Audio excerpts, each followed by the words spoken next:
Genesis परिवारामध्ये आपल्या सर्वांचं स्वागत आहे. तर पहा बाळांनो, आजपासून आपण आपल्या 10वीच्या सिलेबसला सुरुवात करतोय.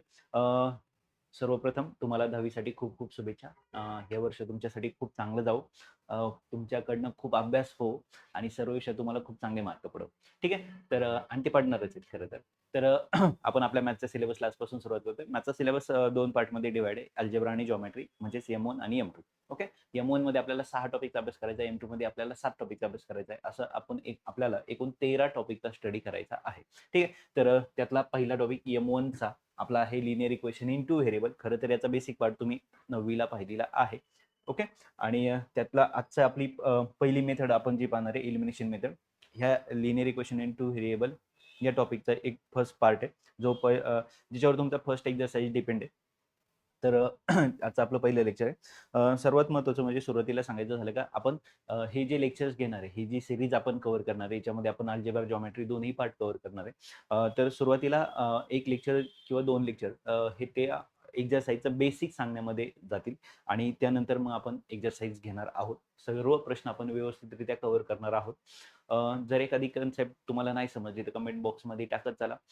म्हणजे माझ्या लक्षात येईल का तुम्हाला तो पाठ समजलाय, नाही समजलाय. नसेल समजला तर मी पुन्हा एकदा तो तुम्हाला पाठवेल. ओके? तयार करून. ठीक आहे? तर सुरुवात करतोय आजच्या आपल्या सेशनला. सर्वात महत्त्वाचं अजून एक की जेव्हा तुम्ही लेक्चर पाहणार आहात तेव्हा वही पेन घेऊन बसा. म्हणजे काही डाऊट आले किंवा काही नवीन कन्सेप्ट कळली तर ती तुम्हाला राईट डाऊन करता येईल. डाऊट असेल तर नंतर विचारता येतील आणि सर्वात महत्त्वाचं म्हणजे कन्सेप्ट असेल तर ती व्यवस्थितरित्या तुम्हाला न पाहता सॉल्व्ह करता आली पाहिजे. अशा पद्धतीने तुम्हाला ती लक्ष ठेवायची. ठीक आहे? तर सुरुवात करतोय आपण आजच्या आपल्या लेक्चरला. तर M1 मध्ये आपल्याला जे टोटल 6 टॉपिक पाहिजे तर ते 6 टॉपिक या पद्धतीने पहा. पहिला टॉपिक आहे linear equation in two variable. Quadratic equation, arithmetic progression, त्यानंतर चौथा फायनान्शियल प्लॅनिंग, पाचवा प्रोबॅबिलिटी, 6वा स्टॅटिस्टिक. आता इथे जर तुम्ही पाहिलं बारकाईने तर तुमच्या लक्षात येईल का पहिला आणि दुसरा धडा हा जो आहे topic linear equation in two variable आणि क्वाड्रॅटिक इक्वेशन हे 12 आणि 12 मार्काला आहे. ओके? आणि त्यानंतर जर तुम्ही पाहिलं स्टॅटिस्टिक हा सुद्धा किती मार्काला आहे? 12 मार्काला आहे. ओके? म्हणजे आणि हे जे 3 आहेत हे 8, 8 आणि 8 मार्काला आहे. म्हणजे टोटल जर मार्क पाहिले तर 60 मार्क आहेत. आता तुमचा जो पेपर असतो अल्जेब्राचा तो टोटल 60 मार्काचा असतो विथ ऑप्शन. ओके? आणि या 60 पैकी आपल्याला किती मार्क पाडायचे आहेत M1 मध्ये? फक्त 40. किती पाहिजेत? फक्त 40. म्हणजे वर्षभर जेव्हा तुम्ही मॅथचा पूर्ण अभ्यास करणार आहात, तो किती मार्काचा अभ्यास करणार आहात तुम्ही? 60 मार्काचा अभ्यास करणार आणि जेव्हा तुम्हाला विथ ऑप्शन 60 मार्काचा पेपर दिला जाईल, तेव्हा तुम्हाला 20 मार्काचं चुकलं तरी चालणार आहे. तुम्हाला किती मार्क पडले पाहिजेत? 40 मार्क पडले पाहिजेत आणि हाच पूर्ण पाठ तुमचं जिओमेट्रीमध्ये लागू होतो. जिओमेट्रीमध्ये 7 टॉपिक आहेत. ते सुद्धा 60 मार्काला आहेत. जेव्हा तुम्हाला 60 मार्काचा म्हणजे 60 मार्क्सचा पेपर दिला जातो, त्यातलं 20 मार्काचं चुकलं तरी चालतं. किती पडले पाहिजे? 40. इकडनं 40, तिकडनं 40 आणि प्रॅक्टिकलचे 20 असे आपल्याला फक्त 100 मार्कच पाडायचे. त्याच्यापेक्षा एकही मार्क आपल्याला जास्त नकोय. ठीक आहे? तर या पद्धतीने आपल्याला हे टॉपिक आहे तुमचे 6 आणि याचा आपल्याला काय करायचं आहे? स्टडी करायचं आहे. त्यातला पहिला टॉपिक आपण चालू करतोय आणि पहिल्या टॉपिकचं नाव आहे linear equation two variable. Okay? ठीक आहे. मग आता ह्या टॉपिकमध्ये आपल्याला कोणते पॉइंट कव्हर करायचे आहेत आणि कोणत्या पॉइंटवर कोणता प्रॅक्टिस सेट आहे ते पाहणार आहे आपण सुरुवातीला पहा. इथं जर तुम्ही पाहिलं तर काय दिसते तुम्हाला एलिमिनेशन मेथड आणि सबस्टिट्यूशन मेथड ह्या दोनपैकी कोणत्याही एका मेथडचा वापर करून तुम्ही गणितं सोडवू शकता. ज्याच्यावर तुमचा फर्स्ट प्रॅक्टिस सेट डिपेंड आहे. त्यानंतर ग्राफिकल मेथड याच्यावर तुमचा सेकंड एक प्रॅक्टिस सेट आहे. त्यानंतर क्रॅमर्स रूल ज्याच्यावर थर्ड एक्झरसाइज आहे. त्यानंतर transform in linear equation in two variable याच्यावर तुमचा चौथा एक्झरसाइज आहे आणि ॲप्लिकेशन ऑफ वर्ड प्रॉब्लेम म्हणजे application of linear equation in two variable ज्याच्यामध्ये वर्ड प्रॉब्लेम येतात, ज्याच्यावर तुमचा 5वा एक्झरसाइज डिपेंड आहे. म्हणजे ह्या टॉपिकमध्ये टोटल आपल्याला किती एक्झरसाइजचा अभ्यास करायचा आहे? 5 एक्झरसाइजचा अभ्यास करायचा आहे. लक्षात आलंय? त्यातल्या आज आपण फक्त एवढाच पार्ट पाहतोय. कोणता? Elimination method. आले लक्षात? तर ज्याच्यावर तुमचा फर्स्ट एक्झरसाइज डिपेंड आहे. म्हणजे फर्स्ट एक्झरसाइज मधली गणितं तुम्ही 2 पद्धतीने सॉल्व्ह करू शकता. एक सबस्टिट्यूशन मेथड आणि एलिमिनेशन. तुम्हाला येत असेल वेल अँड गुड तुम्ही डायरेक्ट एक्झरसाइजला सुरुवात करू शकता. पण माहीत नसेल एकदा चेक करायचे असेल, त्याच्या साइन ठरवायचे असतील, तर तुम्ही नक्की व्यवस्थित बारकाईने समजून घ्या. त्यानंतर आपण सबस्टिट्यूशन मेथड सुद्धा व्यवस्थित पाहणार आहे आणि मग आपण आपल्या एक्झरसाइजला सुरुवात करणार आहे. ओके? कितीही काही झालं तरी सर्वात इम्पॉर्टंट बेसिक आहे. बेसिक जोपर्यंत तुमचं क्लिअर होत नाही तोपर्यंत एक्झरसाइजला हात लावायचा नाही. नाहीतर विनाकारण निगेटिव्हिटी मनात येते की मला जमत नाही. ओके? येत नाही. तर ते नाही झालं पाहिजे. आता सुरुवात करतोय आपण आपल्या पहिल्या पॉइंटला, लिनियर इक्वेशन म्हणजे काय? आता लिनियर इक्वेशन म्हणजे का ज्याच्यामध्ये असं एखादं इक्वेशन का ज्याच्यामध्ये जे एखादा आपण व्हेरिएबल वापरतो त्या व्हेरिएबलचा एखादा किंवा त्याच्यापेक्षा जास्त व्हेरिएबल वापरतो त्या व्हेरिएबलचा इंडेक्स हा 1 पाहिजे. आले लक्षात?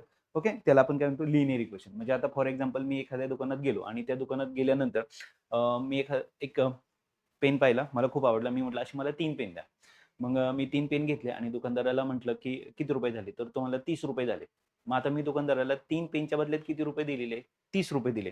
मग आता मला एका पेनची किंमत माहीत नव्हती, पण मला 3 पेनची किंमत त्यांनी 30 रुपये मागितलेली.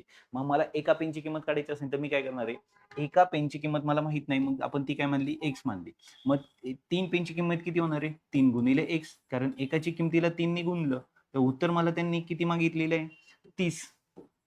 ओके, म्हणजे आता या ठिकाणी तुम्हाला 3x बरोबर 30 हे जे इक्वेशन दिसतंय ना, ज्याच्यामध्ये ह्यालाच काय म्हणायचं? Linear equation. यालाच काय म्हणायचंय? Linear equation. म्हणजे आता या ठिकाणी त्या पेनची किंमत मला माहित नव्हती. त्या पेनची किंमत मी काय मानली? x मानली. त्यामुळे इथं 3x बरोबर 30 हे जे इक्वेशन तयार झालं, ह्या इक्वेशनला लिनियर इक्वेशन म्हणतात. म्हणजे हा जो x आहे हा व्हेरिएबल आहे, ज्याचा इंडेक्स काय असतो? 1 असतो. आता तुम्ही म्हणाल सर मग तुम्ही x का? मी बी नाही वापरू शकत का? वाय नाही वापरू शकत का? झेड नाही वापरू शकत? तुम्ही काहीही वापरू शकता. ए पासून झेड पर्यंत कोणतंही लेटर वापरू शकता आणि त्या लेटरला ह्या सिस्टीममध्ये काय म्हटलं गेलेलं आहे? व्हेरिएबल. म्हणजे एखादी गोष्ट माहीत नसताना जेव्हा एखादं लेटर आपण त्याच्यासाठी वापरतो, मला माहित नाही मग आपण त्याला एक्स मानू. That's it. एवढंच ते आहे. ओके. मग आता त्यानुसार तुम्हाला इथं काय मिळणार आहे? एक्सची किंमत मिळणार आहे. हा 3 इथं इंटू आहे. तिकडे जाऊन काय होणार आहे? डिवाइड. म्हणजे 30 divide by 3 X is equal to किती मिळाले? 10. म्हणजे मला कळलं का एका पेनची किंमत किती आहे? 10 रुपये. कारण मी इथं एका पेनची किंमत एक्स मानलेली होती. आता मला त्याचं उत्तर या ठिकाणी काय झाले? मिळालेलं आहे. यालाच काय म्हणतो आपण? Linear equation. आता लिनियर इक्वेशन इथं जर पाहिलं तर ह्या इक्वेशन मध्ये किती व्हेरिएबल वापरले गेलीत? एकच.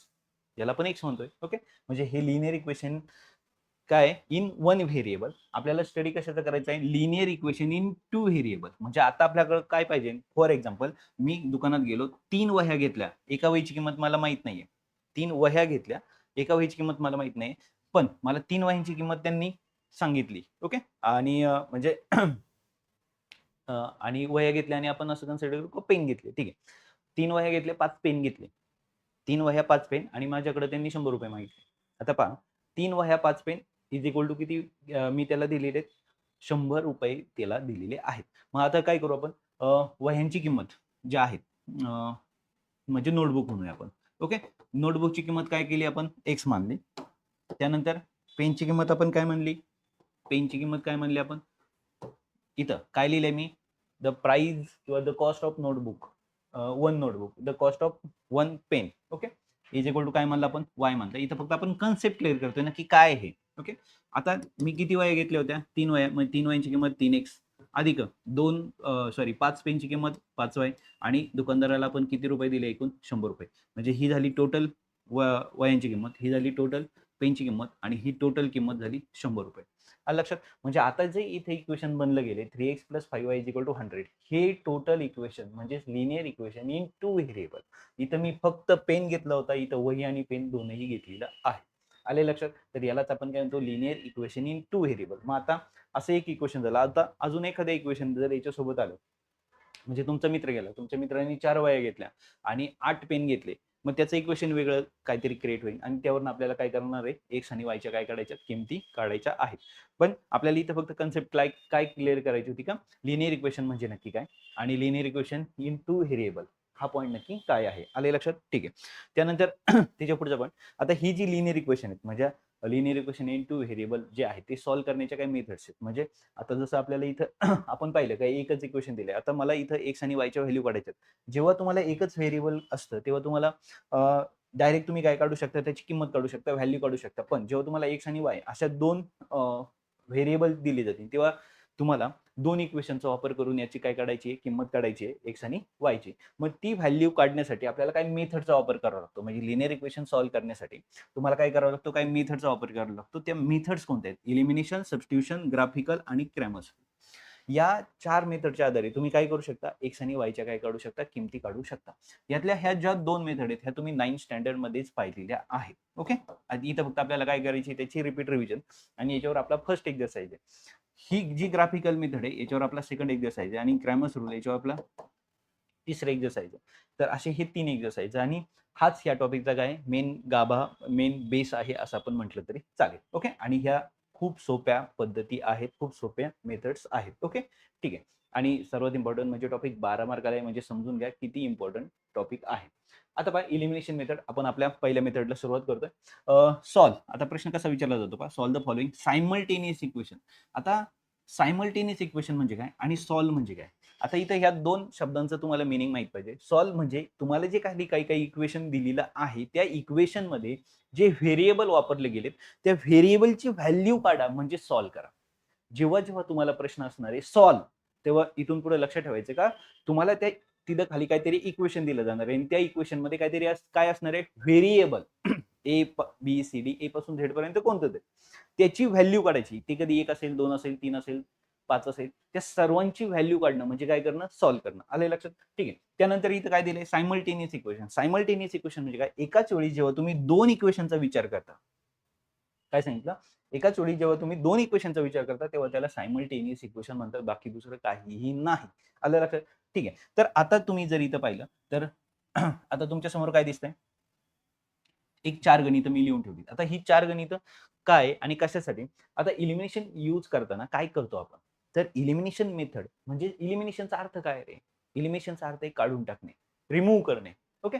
म्हणजे आपल्याला काय करायचंय इथं जी तुम्हाला इक्वेशन दिसतायत. आता इथे हा पहिला प्रश्न, दुसरा प्रश्न, तिसरा आणि चौथा हे 4 प्रश्न तुमच्या समोर आहेत. आता ह्या 4 प्रश्नांमध्ये जर तुम्ही बारकाईने पाहिलं तर x Y x Y x Y x Y हे व्हेरिएबल वापरले. तुम्ही कोणतेही वापरू शकता. मी एक्स वाय वापरले. जनरली आपण हेच वापरतो म्हणून मी ते घेतले. दुसरी गोष्ट आता इलिमिनेशन म्हणजे काढून टाकणे हे आपण पाहिले आता. इलिमिनेशन करताना आता समजा मी ह्या इक्वेशनचा वापर करतोय. या इक्वेशन मध्ये या दोन इक्वेशन मध्ये सायमल्टेनियस इक्वेशन मध्ये मला ही मेथड यूज करायची. म्हणजे एकतर मी एक्स ला काढून टाकलं पाहिजे नाहीतर मी वाय ला काढून टाकलं पाहिजे. पहा आता मी काय सांगतो एकतर मी एक्स ला काढून टाकलं पाहिजे नाहीतर मी वाय ला काढून टाकलं पाहिजे.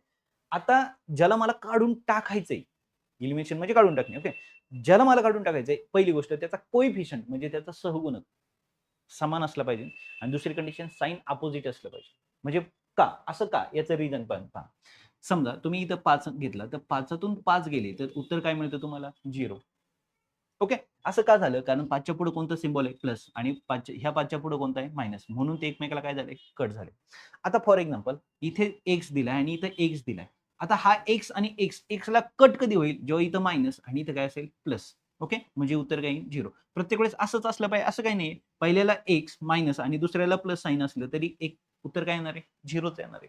कारण प्लसला मायनस काय होतो कॅन्सल होतो. बरोबर. एक्स म्हणजे काय काहीतरी किंमत आहे. मग समजा आता फॉर एक्झाम्पल 2x आहे आणि मायनस एक्स आहे इज इक्वल टू आता याचं उत्तर 0 येणार आहे का नाही. ओके. म्हणजे आता इथून तुम्हाला एक तर कळलं काय साइन काय पाहिजे अपोजिट पाहिजे. साइन काय पाहिजे अपोजिट. ठीक आहे. आणि इथं पहा इथं जर पाहिलं तर 2x मधून एक एक्स गेला तर एक एक्स बाकी राहणार आहे. इथं कोणीच नाही म्हणजे एक असतो हे पण लक्षात ठेवा. ओके.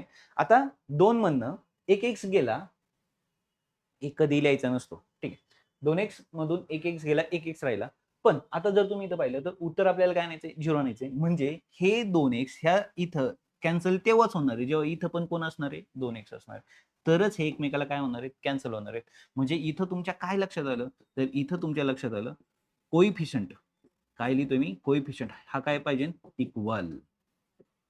कोइफिशियंट म्हणजे काय ज्याला आपण काय म्हणतो सहगुणक. आता कोइफिशियंट इक्वल पाहिजे म्हणजे सहगुणक काय पाहिजे इक्वल पाहिजे. तरच ते काय होऊ शकतं कॅन्सल होऊ शकतं. आता आधी तुम्ही काय करायचंय एक्स आणि वाय मध्ये तुम्ही ठरवायचंय का मला एक्स कॅन्सल करायचा का वाय कॅन्सल करायचा. जेव्हा तुम्ही ठरवाल का मला एक्स कॅन्सल करायचा आहे मग एकचे नंबर एकच्या पुढचे नंबर सेम पाहिजेत आणि त्याचं साइन अपोजिट पाहिजे. तरच ते एकमेकाला कॅन्सल होतात. बरोबर आहे. ठीक आहे. मग आता अपोजिट साइन नसेल तर कसं करायचं सेम त्याचे सहगुणक नसतील कोएफिशियंट नसतील तर ते सेम कसे करायचे हे आता आपण या ठिकाणी पाहणार आहे. फक्त सुरुवात काय करायची कोणाला आपण कट करणारे कॅन्सल करणारे काढून टाकणारे इलिमिनेट करणारे. ओके. ठीक आहे. मग आता इथे जर तुमच्या समोर गणितं पाहिली तर पहिल्या आता जनरली पहा आता ही या टाईपची गणितं सॉल्व्ह करताना आपण जनरली पहिल्यांदा वायला कॅन्सल करतो, पहिल्यांदा एकची व्हॅल्यू फाइंड आउट करतो आणि ती आलेली व्हॅल्यू वरनं आपण वायची पुन्हा व्हॅल्यू काढतो. आले लक्षात? म्हणजे आता आपण ही जी 4 गणितं आहेत, ह्या 4ही गणितांमध्ये विचार करणार आहे की मला वाय कॅन्सल करायचे. तुम्ही एक्सही कॅन्सल करू शकता. ओके. पण ह्या 4 एक्झाम्पलमध्ये आपण विचार कशाचा करणार आहे? वायला वाय कट करायचा आहे. मग आता इथं तुमच्या समोर जी 4 गणितं दिसतायत, ह्या ठिकाणी प्रत्येक गणितात वायच्या कंडिशन्स वेगवेगळ्या आहेत पहा. आता इथं जर पाहिलं तर प्लस वाय आणि इथं पाहिलं तर मायनस वाय म्हणजे एकमेकाला काय होऊ शकतात ते कट होऊ शकतात. दुसऱ्या गणितात पाहिलं तर इथं प्लस वाय आणि इथं मायनस वाय आता कट नाही होऊ शकत. इथं जर तुम्ही पाहिलं तर 3y आणि इथं जर पाहिलं तर मायनस वाय साइन अपोजिट आहे पण नंबर सेम नाही. आणि इथं जर पाहिलं तर साइन पण सेम नाहीये आणि नंबर पण सेम नाही. म्हणजे अशी पूर्ण वेगवेगळ्या व्हरायटीची एक्झाम्पल तुमच्या समोर आपण घेतलेली आहे. आणि ह्या एका एका कंडिशनला घेऊन आपण आता याला काय करणार आहे? सॉल्व्ह करणार आहोत. म्हणजे काय? सरळ जर साइन अपोजिट असेल, नंबर पण सेम असेल तर काय करायचं? इथं इथं तर सरळ कट होणार आहे. इथं सरळ कट नाही होणार आहे. इथं आधी सेम करायचंय मग कट करायचंय. इथं आधी सरळ पण करायचंय म्हणजे सेम पण करायचंय सहगुणक आणि प्लस साइन पण चेंज करायचं. म्हणजे अशी वेगवेगळी गणित आहेत. ती गणितं समजून घ्या. कधी काय करायचं एकदा का हा पार्ट तुम्हाला कळला का आता याचा उपयोग जो आहे हा तुम्हाला 11वी ला होतो, 12वी ला होतो. तुम्ही कॉमर्स गेलात कॉमर्सला होतो, सायन्सला गेलात सायन्सला होतो आणि तिथून पुढेही होतो. तुम्ही कोणतीही कॉम्पिटिटिव्ह एक्झाम द्यायचं म्हटलं तरी पुढे जाऊन पोलीस भरती, एमपीएससी, यूपीएससी किंवा तुम्ही बँकिंग एक्सेट्रा किंवा तुम्ही इंजिनिअरिंगला जरी गेलात तरीही तुम्हाला याचा उपयोग होतो. हे लक्षात ठेवा. आले लक्षात? फार शेती करताना सुद्धा याचा उपयोग होतो. ओके. व्यवहार करत असताना. तर अशा पद्धतीने हा पार्ट आहे. सुरुवात करूया आपण आपल्या फर्स्ट एक्झाम्पल पासून. आता फर्स्ट एक्झाम्पल काय दिलंय? तर x + y = 13, x - y = 7. आपण काय म्हटलं? याला इक्वेशन नंबर 1 म्हटलं. हे इक्वेशन काय 1 आणि हे इक्वेशन काय 2. आता पहा नीट का इथं मला y कॅन्सल करायचं आहे प्लस y मायनस y. माझी दोनच कंडिशन. पहिली कंडिशन काय पाहिजे मला? कोएफिशियंट काय पाहिजे? सेम पाहिजे. ओके. आणि दुसरी गोष्ट माझं साइन काय पाहिजे? अपोजिट पाहिजे. बस एवढेच कंडिशन मला लक्षात ठेवायचे. ओके. साइन काय पाहिजेत? अपोजिट. मी लिहित नाही. तुम्ही लक्षात ठेवायचं आणि कोएफिशियंट इथं काय? सेम पाहिजे. आता इथं yला y कट करण्यासाठी कोएफिशियंट सेम आहे 1, 1 आहे. आणि दुसरी गोष्ट प्लस आहे इथं मायनस आहे. साइन पण अपोजिट आहे म्हणजे मला टेन्शनच नाही. म्हणजे मी इथं काय करणार आहे? इक्वेशन मला कोणाचंही काहीही साइन बदलायचं नाहीये. लक्षात ठेवा. मग काय करा? आधी इथं इक्वेशन लिहा 1 आणि इथं इक्वेशन लिहा 2. ओके. ठीक आहे. मग आता इथं काय करायचंय? इक्वेशन आधी लिहून घ्या. पहा इथं मी काहीच लिहिलेलं नाही. इक्वेशन 1 आणि इथं 2 लिहिलंय. त्याच्या खाली लिहिलंय मी x + y = 13 आणि x - y = 7. आता ह्या दोन इक्वेशनची मला काय करायचंय पहा. मला कोणाचेही साइन बदलायचे नाही, नंबर बदलायचा नाही, काहीच नाही करायचं. तर मला इथं काय करायचंय? प्लस साइन लिहायचं. म्हणजे इक्वेशन 1 आणि इक्वेशन 2 ची मी काय केली? ॲडिशन केली. कारण मला साइन चेंज करायचं नव्हतं. आलं लक्षात? आणि नंबर तर ऑलरेडी सेम आहेच आहे. म्हणजे ह्या दोनची मी जर ॲडिशन करत असेल तर काहीही फरक पडणार नाही. कोणाचं साइन चेंज होणार नाही, काही नाही. इथं काय झालं? x आणि x 2x प्लस yला मायनस y कट. 13 आणि 7 किती झाले? 20. म्हणजे x बरोबर 20/2. हे 2 इकडे x ला चिटकून आहेत म्हणजे मल्टिप्लाय. ते तिकडे जाऊन काय होणार? डिवाइड होणार. म्हणजे इथं जर 2 नी डिवाइड केलं तर x ची व्हॅल्यू तुम्हाला काय मिळाली? 10. आलं लक्षात? मी इथं काय लिहिणार आहे? This value put in equation कोणतं वाला? आता ह्या दोघांमधलं जे सोपं आहे त्याच्यात ठेवा तुम्ही. इक्वेशन 1 तुम्हाला वाटेल त्याच्यात ठेवू शकता. मग आता इक्वेशन 1 काय? इक्वेशन 1 आहे x + y = 13. ओके. x ची व्हॅल्यू किती आहे? 10. मग x ची 10 लिहिले, y तसंच = 13. ओके. म्हणजे y ची किंमत मला काढायची. हा 10 इकडे नकोय, तो मला तिकडे पाठवायचा आहे. तिकडे 13 आहेत, इकडे 10 प्लस आहे, तिकडे जाऊन काय होणार ते मायनस. आलं लक्षात? ही चिटकून नाही येत yला. इथं प्लसचा सिम्बॉल आहे आणि स्वतः 10 प्लस आहे. इथं जर पाहिलं तर 2 चिटकून होता म्हणजे गुणिले म्हणजेच मल्टिप्लिकेशन. इथं y जर इकडे पाहिलं तो मायनस झाला म्हणजे इथं किती आले? 3. आले लक्षात? म्हणजे x ची किंमत किती आली? 10. y ची किंमत किती आली? 3. म्हणजे फायनल उत्तर तुम्हाला लिहायचंय x = 10, y सॉरी 3 आणि हे झालं तुमचं फायनल उत्तर. आले लक्षात? तर या पॅटर्ननी तुम्हाला हा प्रश्न काय करायचा आहे? सोडवायचा आहे. समजलंय? म्हणजे ह्या जेव्हा हे काय साइन म्हणजे कोएफिशियंट पण सेम आहे आणि साइन पण अपोजिट आहे तेव्हा तुम्हाला इक्वेशनची काय करायची? ॲडिशन करायची. ओके. काही बदल करायचा नाही. आता दुसऱ्या इक्वेशन मध्ये आता कोएफिशियंट सेम आहे. आपल्याकडे कंडिशन तर 2च आहेत. काय? कोएफिशियंट. ओके. कोएफिशियंट आणि दुसरी कंडिशन काय? साइन. आता कोएफिशियंटची कंडिशन सेम आहे का? झाली. कोएफिशियंट काय झालंय? सेम झालंय. पण साइन अपोजिट नाहीये. इथं साइन अपोजिट नाहीयेत. मग साइन अपोजिट कसे करायचे? सर्वात इम्पॉर्टंट. जेव्हा तुम्हाला साइन अपोजिट करायचे तेव्हा सिंपल लॉ यूज करायचा. 2 इक्वेशनचं सबट्रॅक्शन करायचं. काय सांगतोय मी तुम्हाला? 2 इक्वेशनचं काय करायचं? सबट्रॅक्शन. म्हणजे तुम्ही पहा, जेव्हा जेव्हा साइन सेम असतील तेव्हा इक्वेशनचं काय करायचंय? सबट्रॅक्शन वजाबाकी करायची.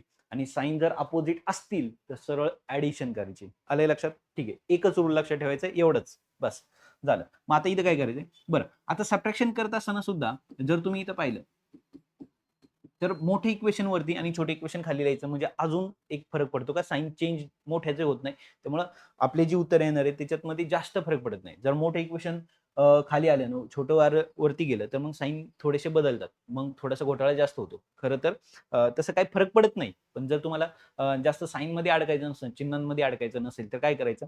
नेहमी इक्वेशन मोठं वालं वरती लिहायचं. इक्वेशन 2 ओके आणि इथं इक्वेशन 1. ह्या दोघांमध्ये काय करायचंय तुम्हाला? काय सांगितलं मी आताच तुम्हाला? सबट्रॅक्शन करायचं. का? कारण साइन काय? सेम आहे. आता त्याचा फरक काय पडतो पहा. दुसरं इक्वेशन मी वरती लिहिलं 3x plus Y is equal to किती आले? 33 आणि खालचं इक्वेशन काय? 2x plus Y is equal to 23. आता ह्या दोन इक्वेशनचं मी काय करणार आहे? सबट्रॅक्शन. जेव्हा मी सबट्रॅक्शन करतो तेव्हा सेकंड जे इक्वेशन आहे त्याची साइन चेंज होतात. म्हणून मी सांगितलं होतं का मोठं इक्वेशन वरती लिहायचं. ओके. सेकंड इक्वेशन मध्ये साइन चेंज होतात म्हणजे याचं साइन कोणतं आलं? मायनस. वायचं साइन कोणतं झालं? मायनस. आणि 23चं साइन कोणतं झालं? मायनस. चेंज होणं म्हणजे काय? इथं ऑलरेडी कोणतं आहे? प्लस. त्याचं मायनस होतं, प्लसचं मायनस झालं, प्लसचं मायनस झालं. इथं मायनस असतं काय झालं असतं? प्लस झालं असतं. That's it. ओके. आता इथं जर पाहिलं तर 3x आणि 2x किती झाले? 5x. वायला वाय कट झाला का? सॉरी, पहा आता 3x आणि 2x 5x येत नाही. माझ्याकडनं चूक झाली. काय? 3x मधनं 2x वजा झाले म्हणजे इथं कोण राहिला? फक्त x. हे लक्षात ठेवा. कारण आता हे जे जुनवालं आहे हे चिन्ह वापरायचं नाही. तुम्हाला कोणतं चिन्ह वापरायचंय? कोणतं साइन वापरायचंय? नवीन. कोणतं? मायनस वाला. म्हणजे 2 मधनं 3 गेले. फक्त एक x राहिला. एक लिहित नाही म्हणून आपण x लिहिला. वायला वाय कट झाला. इथं 33 मधनं 23 गेले. आता हे चिन्ह वापरायचं नाही. वजा चिन्ह वापरायचंय.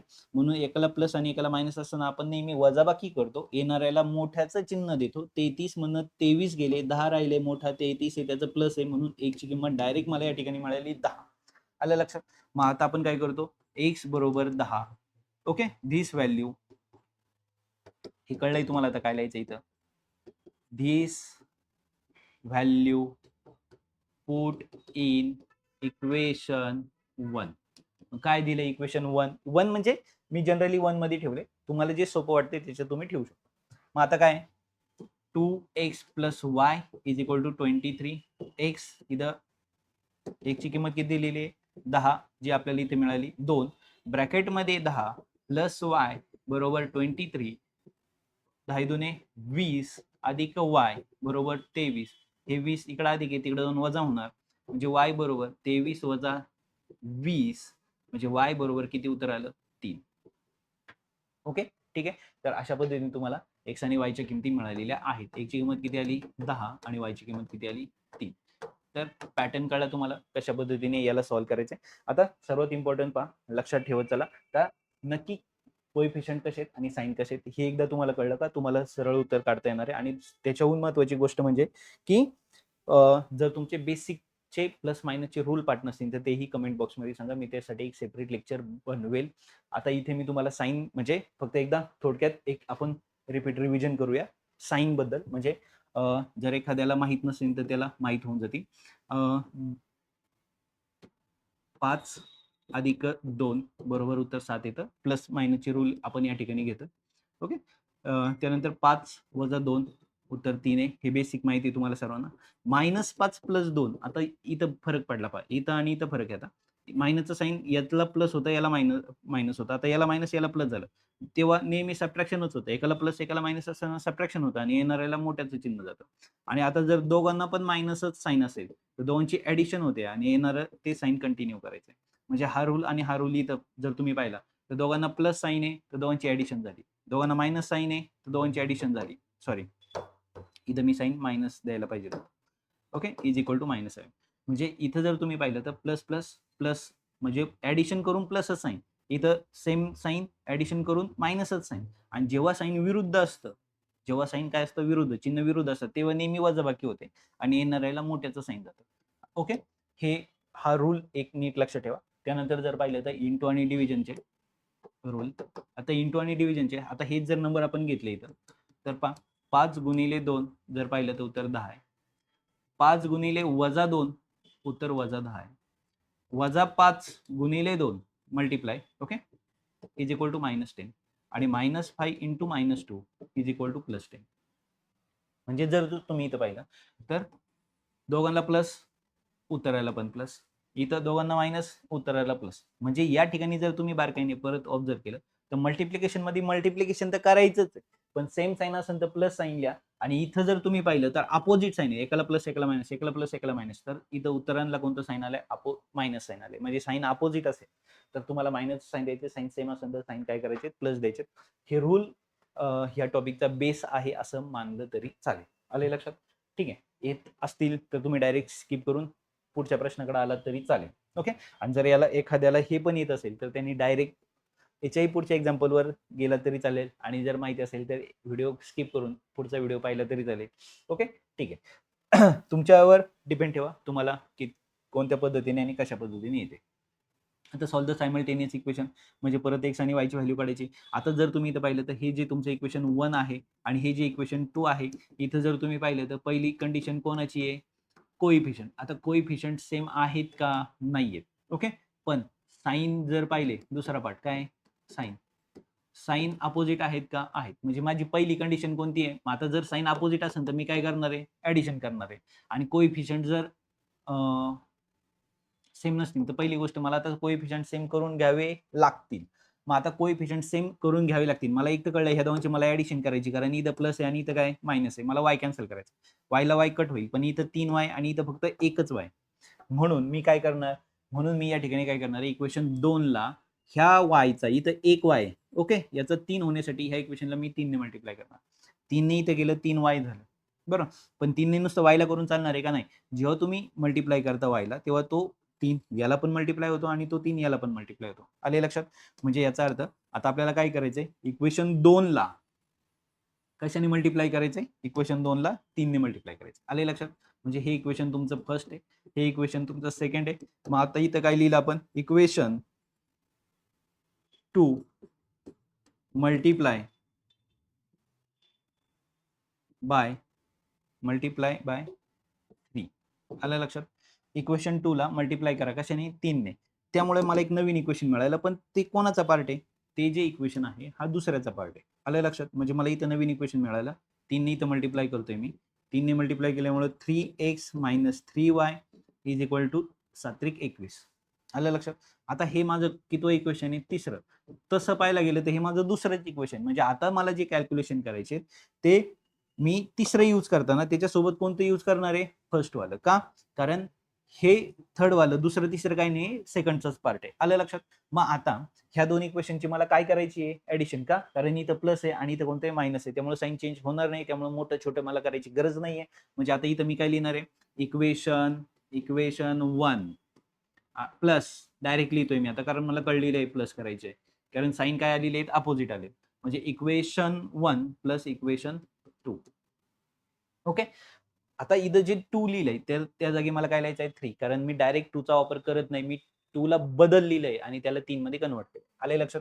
म्हणजे आता इथं जर पाहिलं तर इक्वेशन फर्स्ट काय, 2x plus 3y is equal to 29. आणि इक्वेशन थर्ड काय, 3x minus 3y is equal to 21. Okay, हे इक्वेशन घेतलं, हे घेतलं, हे घेतलं नाही, कारण याच्यापासून हे बनले. आता ह्या दोन मग इक्वेशनची मला काय करायची, ऍडिशन. म्हणजे इथं काय झालं, प्लस 3y ला मायनस 3y कट झाला. इथं 2x आणि 3x किती झाले, 5x. आणि इथं जर पाहिलं तर 29 ला 1 दिला 30, 30 आणि 20 50. म्हणजे x बरोबर हे 50, हे 5 इकडे गुणिले, तिकडे जाऊन काय होणार, डिव्हाइड. म्हणजे x बरोबर 5 ने डिवाइड केलं, उत्तर किती मिळालं, 10. मग आता मला वाटतं याच्या पुढचं माहिती आहे तुम्हाला, this value put in equation 1. आलं लक्षात?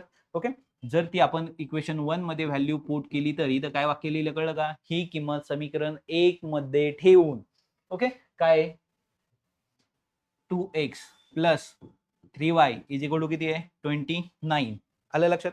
मग आता एकच्या जागी काय लिहायचे तुम्हाला 10 म्हणजे 2 ब्रॅकेटमध्ये मी इथं लिहिले 10 plus 3y is equal to किती आले 29. 10 दुने 20 plus 3y is equal to 29. 20 तिकडे जाऊन मायनस म्हणजे इकडे किती राहिले 3y. आता थोडंसं इकडे घेतोय मी 29. आता खरं तर हे तुमचं सगळं एका लाईन मध्ये आलं पाहिजे, हे नीट लक्षात ठेवा इथून पुढे. मायनस किती आले 20 म्हणजे 3y इज इक्वल टू किती आले 9. मला y ची किंमत काढायची आहे. 9 हा 3 इथं इंटू आहे, तिकडे जाऊन काय होणार डिवाइड म्हणजे मला y ची व्हॅल्यू किती मिळाली 3. आलं लक्षात. तर या पॅटर्ननी मला x मिळालेला आहे 10 आणि y मला मिळालेला आहे 3. तर या पॅटर्ननी तुम्हाला हा प्रश्न काय करायचा होता सॉल्व्ह करायचा होता. म्हणजे आता सर्वात सुरुवातीला पाहिलं साइन आणि कोएफिशियंट सेम, साइन अपोजिट सरळ ऍडिशन करा. दुसरा पहिला साइन सेम असताना सबट्रॅक्शन करायचं. आणि तिसरा पहिला का कोएफिशियंट सेम नव्हतं पण साइन अपोजिट होते, म्हणजे आपण फक्त कोएफिशियंट सेम करून घेतला आणि सरळ काय केली त्यांची ऍडिशन. आता सर्वात महत्त्वाचा प्रश्न का साइन जर इथं पाहिलं तर साइन सेम आहे म्हणजे साइन अपोजिट नाहीयेत. ओके, म्हणजे पहिली कंडिशन. आणि दुसरी गोष्ट कोएफिशियंट पण नाहीये म्हणजे कोएफिशियंट पण काय नाहीयेत सेम नाहीयेत. आणि दुसरी गोष्ट पण साइन सुद्धा काय अपोजिट नाहीयेत. म्हणजे आता दोन्ही कंडिशन आपल्या सॅटिस्फाय नाहीयेत. जेव्हा दोनही कंडिशन सॅटिस्फाय नसतात तेव्हा नक्की काय करायचं असतं. एकदम सिंपल लो आहे. एक, जेव्हा साइन सेम नसतं तेव्हा आपल्याला काय करावं लागतं सबट्रॅक्शन करावं लागतं. आणि कोएफिशियंट सेम नसतात तेव्हा ते आपल्याला सेम करून घ्यावे लागतात. आलं लक्षात. म्हणजे आता ह्या दोन इक्वेशनची वजाबाकी होणार आहे हे तर फायनल झालं, कारण वायला वाय मला कट करायचं. आता मी सुरुवातीला तुम्हाला सांगितलं होतं का सर्व इक्वेशन मध्ये आपण कोणाला कॅन्सल करतोय वायला. ह्या सगळे रूल तुम्ही कोणाला अप्लाय करू शकता एक्सला. That's it. ओके, आता आपल्याला वायला वाय कट करायचं आहे पण वाय काय पाहिजे सेम पाहिजे. म्हणून आपण इथं काय करणार आहे तर याला इक्वेशन काय म्हटलं मी 1 म्हटलं, याला इक्वेशन काय म्हटलं मी 2 म्हटलं. आता इक्वेशन 1 आणि 2 मध्ये काय करायचं आपल्याला, इथे वायला वाय सेम करण्यासाठी 2 ला कशाने मल्टिप्लाय केलं तर 3 होईल नाही, आणि 3 ला कशाने मल्टिप्लाय केलं तर 2 होईल नाही होणार. मग अशा वेळेस आपण काय करतो पहा, इक्वेशन आता इथं 3 वाय ना, इक्वेशन 1 ला 3 ने मल्टिप्लाय करायचं, इथं 2 वाय ना इक्वेशन 2 ला 2 ने मल्टिप्लाय करायचं. म्हणजे ह्या नंबरने सगळ्यांना वरती करायचं आणि ह्या नंबरने सगळ्यांना खाली करायचं. त्यामुळे एक नवीन पार्ट मिळाला. 3 ने इथं केल्यामुळे 3 त्रिक 9 एक्स, 3 ने इथं गेलं प्लस 3 दुने 6 वाय आणि 3 ने इथं गेलं 6 त्रिक 18. ओके, एक आला 3 त्रिक 9 आणि 10. ओके, त्यानंतर आता 2 ने इथं गेलं 4 दुने 8 एक्स प्लस इथं गेलं 3 दुने 6 वाय इज इक्वल टू 2 ने इथं गेलं 98 झालं. म्हणजे आता इथं जर तुम्ही पाहिलं तर याला इक्वेशन काय म्हणणार तुम्ही 3. ओके, आणि याला इक्वेशन तुम्ही काय म्हणणार 4. आता हे कोणापासून आलं 1 पासून आणि हे कोणापासून आलंय 2 पासून. म्हणजे आता आपल्याला जे कॅल्क्युलेशन्स करायचे ते ह्या दोघांचे करायचे.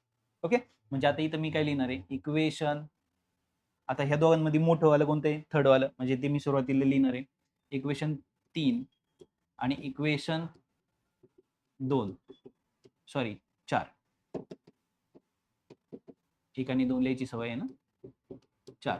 ओके, आता ह्या दोन इक्वेशनची आपल्याला काय करायची वजाबाकी करायची, म्हणजे काय करायचे सबट्रॅक्शन करायचं. ओके, मग इक्वेशन पहिलं वाला मी वरती लिहिलं 9x plus 6y is equal to 108. दुसरं equation 8x plus 6y is equal to 98. आलं लक्षात. 49 गुणिले 2. आता यांचं आपण काय करतो सबट्रॅक्शन करतो. जर आपण यांचं सबट्रॅक्शन करतोय, सबट्रॅक्शन करत असताना सेकंड इक्वेशनचे साइन काय होतात चेंज. इथं कोणतं झालं मायनस, इथं कोणतं झालं मायनस आणि इथं पण कोणतं झालं मायनस. आलंय लक्षात. तर इक्वेशन म्हणजे फर्स्ट इक्वेशन म्हणून सेकंड इक्वेशन आपण सबट्रॅक्ट करतोय, तसं पाहिलं गेलं तर 3 म्हणून आपण 4 सबट्रॅक्ट करतोय. आता मायनस केल्यानंतर इथं जर तुम्ही पाहिलं तर प्लस 6 आणि मायनस 6 एकमेकाला काय झाले कट झाले. आणि इथं जर पाहिलं तर 9x आहे आणि इथं जर पाहिलं तर 8x आहे. 8 ला कोणतं साइन आहे मायनस. मी तुम्हाला सांगितले जे नवीन चेंज होतात ते आपल्याला धरायचे असतात. 9x मधनं 8x गेल्यावर किती राहिला 1x राहिला. ओके, आणि बरोबर 108 मधनं 98 गेले तर किती राहिले 10. म्हणजे x ची किंमत मला या ठिकाणी डायरेक्ट मिळालेली आहे. आणि जर मला x या ठिकाणी डायरेक्ट मिळालाय तर मला फक्त काय करायचं दिस व्हॅल्यू पुट इन इक्वेशन. आता ही व्हॅल्यू तुम्ही कोणत्या इक्वेशन मध्ये पुट करू शकता ह्या दोघांमध्येच का नाही. इथे 4 इक्वेशन आहे तुमच्या समोर, ह्या 4 पैकी कोणत्याही एका इक्वेशन मध्ये तुम्ही ही व्हॅल्यू पुट करू शकता. ओके, म्हणजे इथं काय लिहिणार आहे दिस व्हॅल्यू पुट इन इक्वेशन 1. आता 1 मध्ये जर ही व्हॅल्यू आपण पुट केली तर काय इक्वेशन आहे 1 3x plus 2y is equal to किती दिलेली आहे 36. ओके, म्हणजे एक्स इथं 3, इथं किती आले 10, बरोबर आहे, प्लस 2y तसंच इज इक्वल टू 36, इथं किती आले 30, बरोबर आहे, म्हणजे इथं 30 अधिक 2y बरोबर 36, 30 तिकडे वजा झाले, 2y बरोबर 36 मायनस 30, 2y बरोबर 6, कारण 36 मधनं 30 गेले, y बरोबर 6, हे 2 तिकडे जाऊन भागिले झाले म्हणजे डिवाइडला गेले, y बरोबर किती उत्तर मिळालं 3. तर या पद्धतीने तुम्हाला x आणि y च्या किमती मिळालेल्या आहेत. ओके, आले लक्षात. तर या पॅटर्नने तुम्हाला x इज इक्वल टू आणि y is equal to value मिळालेल्या आहेत. ओके, आता पहा, मी जर तुम्ही पाहिलं तर चारही उत्तरांमध्ये 10 आणि 3 असंच मिळाले, कारण मी तुम्हाला वेगवेगळे पॅटर्न मला समजून सांगायचे होते, म्हणजे आणि गणित मात्र सेमच होती, उत्तर मात्र सेमच येत होतं सगळ्यांचा. तर वेगवेगळे पॅटर्न समजून सांगण्यासाठी मी अशा पद्धतीने एक्झाम्पल घेतलेली होती. ओके, आले लक्षात तुम्हाला. तर मला वाटतं सर्व पार्ट तुमचा कव्हर करून झालेला आहे. कशा पद्धतीने तुम्हाला प्रश्न विचारतात हे या ठिकाणी कव्हर केलेलं आहे. आता नक्की बोर्डाला कशा पद्धतीने प्रश्न विचारला जातो, तर पहा, बोर्डाचे काही प्रश्न आपण या ठिकाणी घेतलेत. म्हणजे प्रत्येक लेक्चरमध्ये मी असं थोडासा पार्ट करणार आहे का जी कन्सेप्ट आपण या ठिकाणी शिकवतो, तर त्या कन्सेप्टमध्ये बोर्डाला नक्की कशा पद्धतीने विचारलं जातं ते आपण या ठिकाणी पाहणार आहोत. प्रत्येक लेक्चरमध्ये असाच पार्ट असणार आहे. मग आता इथं जर पाहिलं गेलं तर पहा, काही क्वेश्चन दिले, solve the following simultaneous equation. आता इथे पहा, एक्स प्लस वाय बरोबर किती दिले 3, आणि इथं जर पाहिलं तर 3x minus 2y is equal to किती दिले 4. आता इथं जर पाहिलं तर साईन काय आहेत, साईन काय त्यांचे अपोजिट आहेत, पण कोइफिशियंट सेम नाहीये. कोइफिशियंट सेम करण्यासाठी हे जे इक्वेशन 1 आहे, हे जे इक्वेशन 1 आहे याला आपल्याला कितीने मल्टिप्लाय करावं लागेल, 2 ने. कारण इथे 2y जर झाला तर 2y ला 2y काय होईल, कट होईल. म्हणजे ह्या दोन्ही जर मी इथं मल्टिप्लाय केलं तर मला हे जे फर्स्ट वाले इक्वेशन आहे आणि हे सेकंड वाले इक्वेशन आहे, आता मला एक नवीन इक्वेशन मिळेल. ते इक्वेशन कोणतं, 2x plus 2y is equal to किती आले 6. आता हे माझं किती इक्वेशन आहे, थर्ड वाले. मग आता मी काय करेल, मला कळलंय आता हे फर्स्ट म्हणजेच थर्ड आहे. ओके, म्हणजे इथं मी काय लिहिणार आहे, equation third plus equation 2. Okay, ह्या दोघांची आपण काय केली, ऍडिशन. का, साइन अपोजिट होतेच, म्हणजे इथं थर्ड काय आहे, 2x plus 2y is equal to किती आले 6, आणि इथं खाली किती आहे 3x minus 2y is equal to किती आले 4. म्हणजे जर तुम्ही इथं पाहिलं तर काय झालं, 2y ला 2y कट झाला, 2x आणि 3x किती आले 5x इज इक्वल टू 6 आणि 4 किती आले 10, म्हणून x बरोबर 10, हे 5 तिकडे जाऊन डिवाइडला गेले, सॉरी 5, म्हणून x बरोबर 5 2 10. मला x ची किंमत मिळाली. ही किंमत मी समीकरण 1 इक्वेशन 1 मध्ये म्हणजे x plus 2 is equal to 3 इथं जर मी पुट केली तर x 2 असेल तर y 1 असेल, कारण दोनची ऍडिशन 3 आली पाहिजे. आले लक्षात. म्हणजे मी अर्धा प्रश्न सॉल्व्ह केला, इथं फक्त मी y ची किंमत काढली नाही, ती तुम्ही काढू शकता. म्हणजे बोर्डाला कशा पद्धतीने प्रश्न विचारले जातात मला वाटतं तुमच्या लक्षात आलेलं असेल. ओके, त्यानंतर अजून एक प्रश्न आहे पहा. आता हा प्रश्न मात्र तुम्ही सॉल्व्ह करायचा आहे, 4x अधिक 3y इज इक्वल टू 18 आणि 3x अधिक 2y. आता इथं जर पाहिलं तर y ला y कट करण्यासाठी 3y आहे, आणि इथं जर पाहिलं तर 2y, म्हणजे साइन अपोजिट आहे, म्हणजे तुम्हाला ह्या इक्वेशनची काय करायची, ऍडिशन. पण कोइफिशियंट सेम नाहीये, म्हणून आपण काय करणार, ह्या 2 ने ह्या इक्वेशनला मल्टिप्लाय करणार आहे. कशाने मल्टिप्लाय करायचे, 2 ने, आणि ह्या इक्वेशनने आपण ह्या इक्वेशनला कशाने मल्टिप्लाय करणार, 3 ने. ओके, म्हणजे काय होईल, इक्वेशन त्यांचे नंबर सेम होतील, आणि नंबर सेम झाले का वायला काय होतो, वाय कट होतो. ओके, हा तुमचा होमवर्क असेल. हा प्रश्न तुम्ही सॉल्व्ह करायचा आहे. असे प्रश्न आपण पाहिलेत. आता जी गोष्ट तुम्हाला समजली आहे ती शिकवण्यात आपण पुन्हा वेळ घालवणार नाहीये. ओके, दुसरी गोष्ट, तुमचा हा खरा होमवर्क आहे. होमवर्क मध्ये तुम्हाला ही 6 एक्झाम्पल सॉल्व्ह करायची. ही जी 6 एक्झाम्पल तुमच्या समोर दिसत आहेत, ही 6 एक्झाम्पल तुमच्या एक्झरसाइज मधली आहेत. ओके, एक्झरसाइज जो 1.1 आहे त्यातला सेकंड क्वेश्चन जो आहे त्यामधली ही 6 एक्झाम्पल आहेत. ही 6 एक्झाम्पल तुम्हाला ट्राय करायची, जरी जे शक्य होईल तेवढी सॉल्व्ह करायचा प्रयत्न करा. नाही जमली तर आपण एकदा या ठिकाणी एक्झरसाइज घेणारच आहोत. ओके, आता नेक्स्ट लेक्चरमध्ये आपण काय करणार आहे, तर सबस्टिट्यूशन मेथड घेणार आहोत. म्हणजे खरं तर इलिमिनेशन ही मेथड बास आहे या एक्झरसाइजसाठी, पण काहींना जर इलिमिनेशन मेथडनी सॉल्व्ह करायचं नसेल, किंवा काही कधी कधी कंडिशन अशी म्हणते का सबस्टिट्यूशन तुम्हाला यूज करावी लागते, तर तीही तुम्हाला माहिती असावी. तर पुढच्या लेक्चरमध्ये आपण सबस्टिट्यूशन मेथड घेणार आहोत, मग आपण आपल्या एक्झरसाइजकडे जाणार आहोत. तर या ठिकाणी तुमचा हा फर्स्ट पार्ट कंप्लीट झालेला आहे. तर अशा पद्धतीने आपण प्रत्येक एक्झरसाइजचं बेसिक आधी कव्हर करणार आहे, आणि मग एक्झरसाइज सुरुवात करणार आहे, म्हणजे तुमचा प्रॅक्टिस सेट कव्हर करणार आहोत. आणि या पद्धतीनेच आपण तुमचा सर्व सिलेबस येत्या डिसेंबर महिन्यापर्यंत कव्हर करणार आहोत. ठीक आहे, जर काही गोष्टी तुम्हाला समजल्या नसतील, काही ठिकाणी थोडंसं फास्ट झालं असेल तर ती ती सांगत चला. आणि सर्वात महत्त्वाचं म्हणजे पहा, आपण इथं मॅथ्स शिकवतोय. मॅथ्स शिकवत असताना कधी-कधी माझ्याकडनं तिथं समजून सांगत असताना एखादा आकडा चुकीचा होऊ शकतो, एखादं साइन चुकीचं होऊ शकतं. ती मिस्टेक, ती गडबड थोडीशी समजून घेत चला. ओके. आले लक्षात? तर या ठिकाणी तुमचा फर्स्ट पार्ट संपलेला आहे. उद्या भेटूया सबस्टिट्यूशन मेथडला घेऊन. ओके. तोपर्यंत दिलेला होमवर्क कंप्लीट करा. ओके. Bye bye.